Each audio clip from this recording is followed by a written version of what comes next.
kalbaryong gaya nito na kunan nitong mga nakaraang buwan ng mag-asawang vlogger na sina Lailani at Rom. Ang bigat po sa dibdib. Huwag kang mag-aalala, kaibigan. The prospect tunay na sandigan, tara na. Kumapit ka, huwag sukuan ng... Gaano ba kasukal, kaputik, kadulas at kapanganib ang daang binabagtas mo?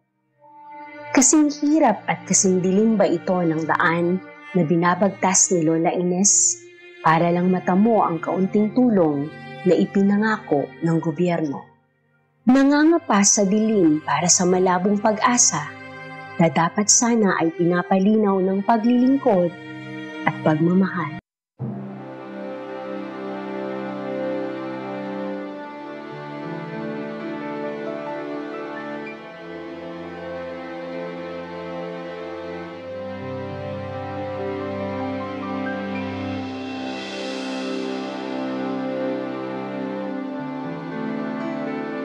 Nagrereklamo tayo sa mga walang kakwenta-kwentang bagay, stress sa mga maliliit na pangyayari, at sa mga problemang pakiramdam natin ay walang kasagutan. Madalas, nangangapa rin tayo sa atensyon at pagmamahal, bulag sa katotohanang hindi dapat nilalagyan ng kondisyon ang pagmamahal. Si Lola Ines, bulag, inabandona ng mga anak, madalas mag-isa at nangangapa sa pagmamahal at pagkalinga ng pamilya.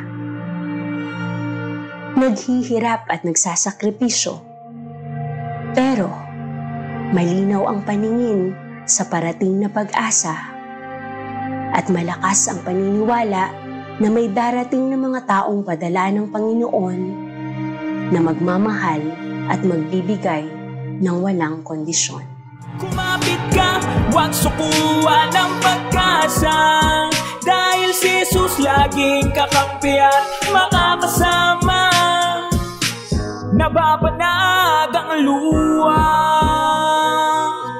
mula sa mga matang nalulumbay, nababahala, pusong nanghihina, nararamdaman ng paghihirap, tumatagos ang kaluluwa, pilit nilalapitan ang lumalayong umaga.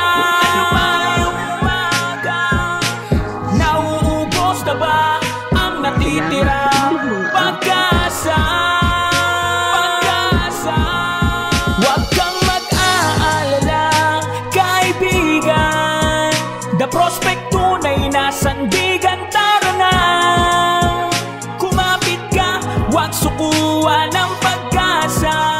Ihahatid ka namin sa Panginoon.